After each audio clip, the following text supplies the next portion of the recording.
ดีทุกคนไปแข่งตัวดีทุกคนวันนี้กับพ่อสบายทุกคนเราจะออกหน้าทุกคนเลยเอาน้ำมันลงไปไถหน้าย่องกลางคืนเลยทุกคนเลยมื้อนี้บ่นั้นบ่เป็นบ่ไหว้บ่เป็นหยังน้ำมันก็ได้ทุกคนเต็มตุก20 ลิตรทุกคนแต่ในพานไปเนี่ยมื้อนี้ก็เป็นจัดนักทุกคนเลยกลางคืนเลยมื้อนี้ย่องกลางคืนเลยว่าเอาพร้อมพ่นทุกคนเลยพ่นหนักกระตุกเช้าแล้วเขาก็ย่องเลยกลางคืนทุกคนเลยกลางเว้นกระดำกลางคืนก็ย่องไทยกลางคืนเลยทุกคนเลยไปทุกคน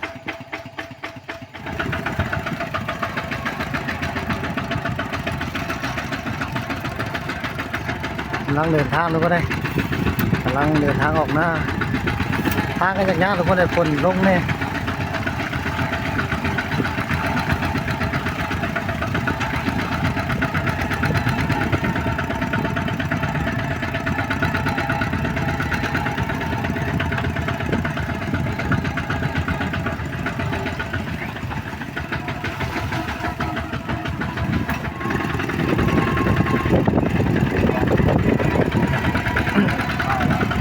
จัดไป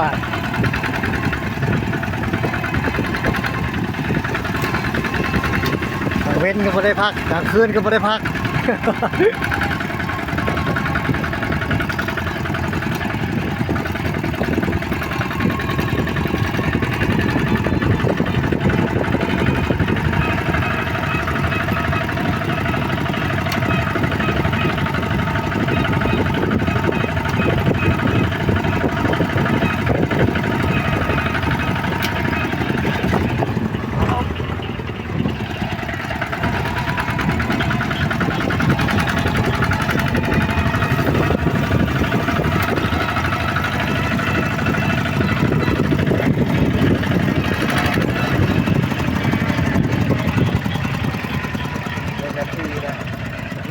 เจ้าชาที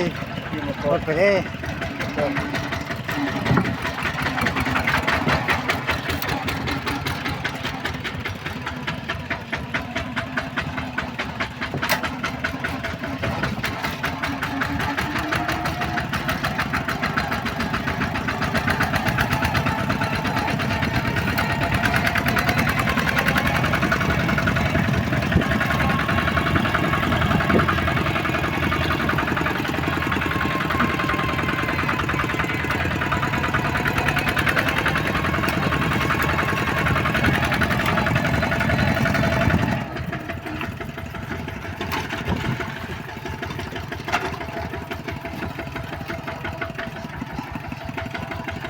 ลงหอมทุกคนเลยทางก็จากย่างเลยทุกคนเลยกดซ้อห้องก็ได้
ลึกกว่าทาง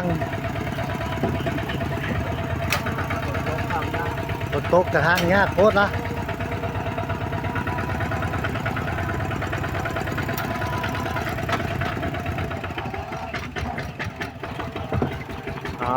ทุกคน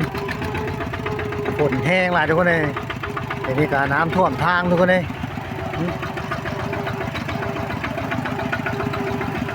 น้ำท่วมลัดทางไปนะทุกคนโอ้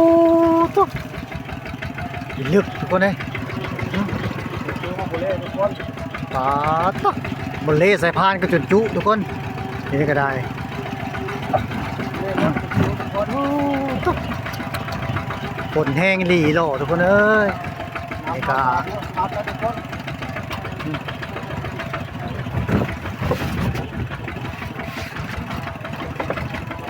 ทุกคน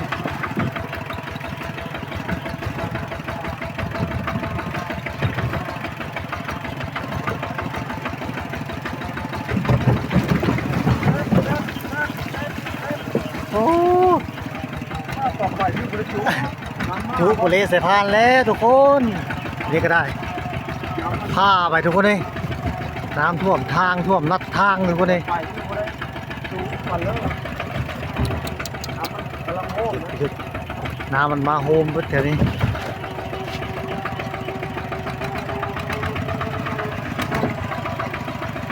เอ๊ะเนี่ยมันทางโย่บ่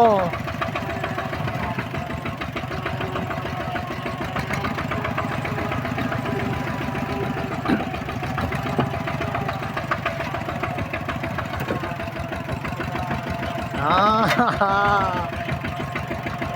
เรา ได้ คิดว่านอนนาได้ ได้ปิดเชิงเมื่อน้ำมันกระหน่อโอ้บาดเลย ขอซื้อน้ำมันมาเท่าทงแมงอะไรนี่ ฮะ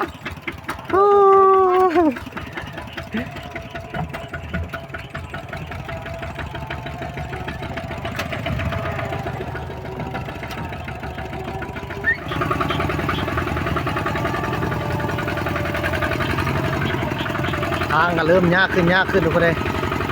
ฝนตกแห้งทุกคนเลยฝนมาบาดเดียวแล้วก็หากกระสีเศร้าทุกคนเลยฝนนะวันนี้ก็ทางอะไรอย่างเงี้ยเลยทุกคนเลยมันเป็นขี้ตมดินดากเลยทุกคนเลยดินแดงเขานะมันก็เลยล่มทุกคนเลยน้ำท่วมแล้วก็มาบัดนี้ก็เป็นทางขึ้นห้อมก็ขี้ตมแดงทุกคนเลยบัดนี้นะจักสิเป็นยังไงทุกคนเลยจักสิขึ้นได้บ่ได้ทุกคนเลยเพิ่งบัดนี้ละมาฮอตจุดยากเลยทุกคนเลยทางอะไร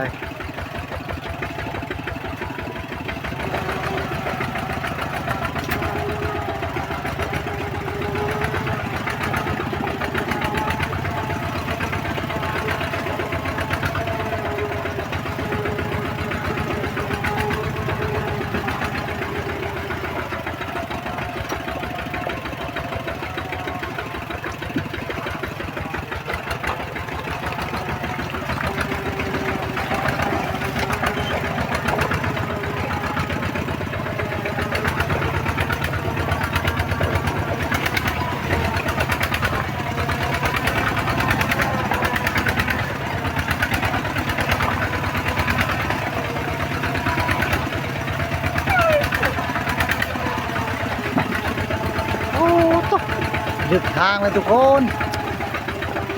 ทางมาทางดินแดงทุกคนเลยฝนตกปัด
มาทุกคน